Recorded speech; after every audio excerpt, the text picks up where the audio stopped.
Coming up on today's episode of Airborne-Unlimited, Portland group attempts to coordinate a laser strike on ICE aircraft.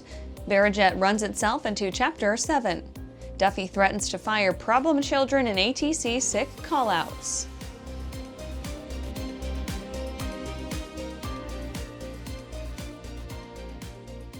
Welcome to Airborne Unlimited. I'm your host, Holland Lee. Let's get into today's stories. Portland group attempts to coordinate a laser strike on ICE aircraft. A social media call for people to point lasers at aircraft flying over Portland's ICE facility led authorities to treat the post as a credible threat. Officials say the laser event could have endangered aircrew, forced medical flight diversions, and disrupted routine policing of the area. The post invited participants to gather at multiple city locations at 2100 and shine handheld lasers at helicopters and other aircraft, calling them spy planes. Federal and local law enforcement agencies quickly flagged the activity. The FBI, DHS, and Portland Police Bureau warned the public that aiming lasers at aircraft is both dangerous and a real federal crime. A directed laser can distract or even blind pilots during critical phases of flight, including takeoff, landing, or low-altitude operations, greatly increasing the risk of an accident. Public safety agencies joined the response, with Oregon Health and Science University announcing that it would not accept air ambulance landings at its rooftop pad during the planned event. Instead, medevac flights were rerouted to alternate airports, and patients were transported to OHSU by ground ambulance, adding nearly an hour to travel times. Local law enforcement and port police increased patrols and monitoring near the port and the ICE facility. Officials urged the public to report anyone observing aiming lasers at aircraft and reminded residents that video or location details can help investigators. After the break, U.S. Air Force pilots aren't flying enough.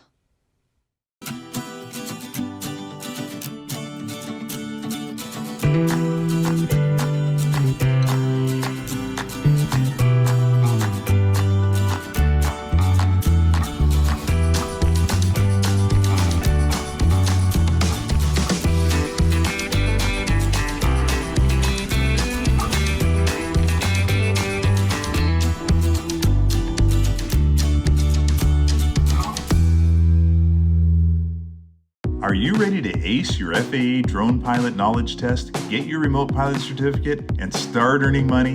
Well, flying a drone is a great tool that can open up new business opportunities for anyone.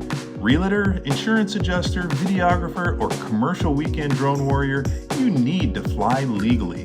Whether you're pursuing your initial Part 107 remote pilot certificate or you need a renewal, King Schools has a course just for you. So start learning today at kingschools.com.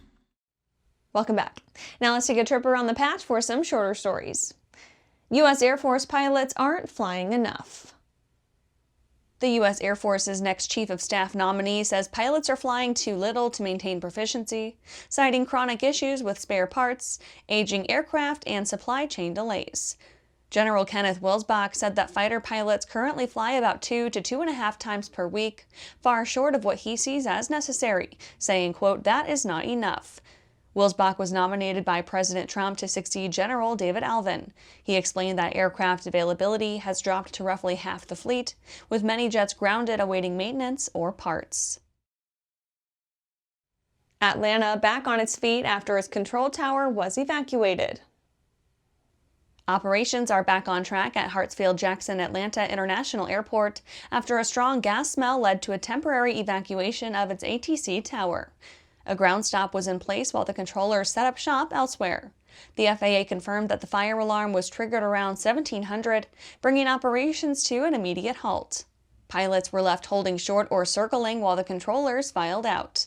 One flight managed to land uncontrolled, while others waited on taxiways or diverted elsewhere. For 41 minutes, no takeoffs occurred, and only a handful of planes were allowed to land. Archer spotlight dissipates after rumors of a Tesla collab prove untrue.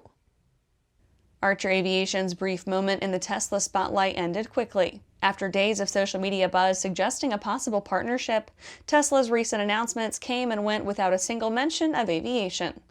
Thereafter, Archer's shares slid 8.6%, erasing much of the speculative surge that had lifted the stock more than 30%. The hype began when Tesla posted a teaser video on X showing a turbine-like image with its logo, leading many to assume the company was entering the electric vertical takeoff and landing market.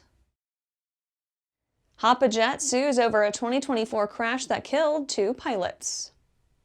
HapaJet Worldwide Jet Charter is coming after multiple major business aviation providers, including General Electric and Bombardier, for negligence and concealment related to a 2024 crash that resulted in the death of 2 of its pilots. A probe into the accident claims that the dual-engine failure was caused by known corrosion. The crash involved a Challenger 604 that was descending into Naples, Florida when both engines failed. That's it for today's trip around the patch. Let's get back to the rest of the news. VeriJet runs itself into Chapter 7. VeriJet has officially filed for Chapter 7 bankruptcy, with $10.5 million in unused jet card balances. The Florida-based charter and jet card operator has been in a downward spiral for years, most recently being hit with the passing of its founder, Richard Kane. Founded in 2020, VeriJet bet big on the troubled single-engine Cirrus SF50 Vision Jet. For a brief shining moment, it worked. The startup climbed to become the 13th largest U.S. charter operator by 2023. But the dream didn't survive long. After Kane's passing and a slew of unpaid bills, lawsuits, and grounded aircraft, VeriJet's once lofty ambitions now sit neatly in a bankruptcy docket. The operator filed in the Southern District of Florida, listing $2.5 million in assets and a towering $38.7 million in liabilities. The filing revealed that 81 jet card customers hold a collective $10.5 million in unused balances, with some clients owing nearly $750,000. By mid-2025, VeriJet's fleet had shrunk from roughly 20 Cirrus jets to 3, of which only 1 had flown in months. Flight tracking data showed its last recorded flight took place in August. Lawsuits have been piling up as well, including multi-million-dollar judgments and claims from jet card holders and vendors. After these messages, Duffy threatens to fire problem children in ATC sick callouts. The future of USB charging power has arrived. Introducing new, ultra-fast charging TA360 USB chargers. Unlock the power of USB Power Delivery (PD) technology.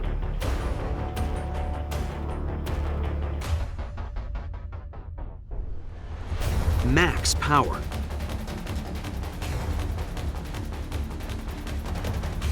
Multiple configurations. In-seat, cabin, cockpit, and galley USB power. And a direct upgrade for all TrueBlue Power USB chargers, compatible with any USB electronic device. Easy to install. Backed by the best.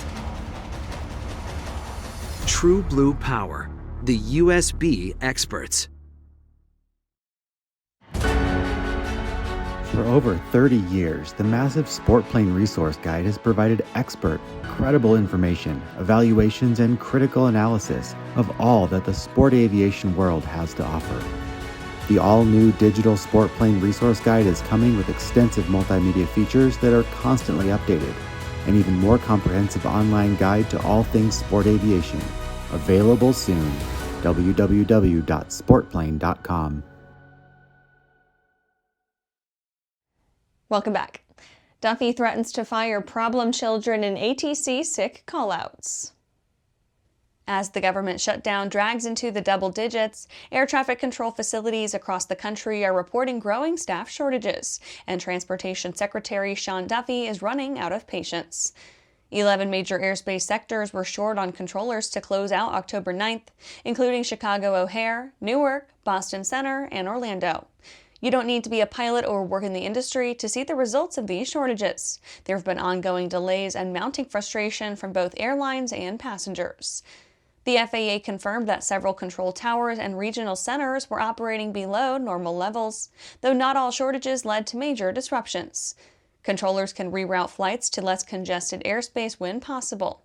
Still, staffing gaps at 6 facilities on October 8th, including Denver International and Reagan National, left roughly a quarter of flights delayed. Duffy blamed a small fraction of controllers for lashing out during the shutdown by calling in sick or skipping shifts. Under federal law, air traffic controllers are considered essential employees, meaning they must work even without pay during a shutdown. Strikes or uncoordinated sickouts are illegal. Their union, the National Air Traffic Controllers Association, urged members to report for duty and reminded them that, quote, there are processes and procedures in place to deal with the inappropriate use of sick leave, end quote. And that's our show for today. You can catch episodes of Airborne on YouTube, Roku, or Fire TV. Just search for Aero-News or Airborne. And don't forget to follow us on social media. Thanks for watching.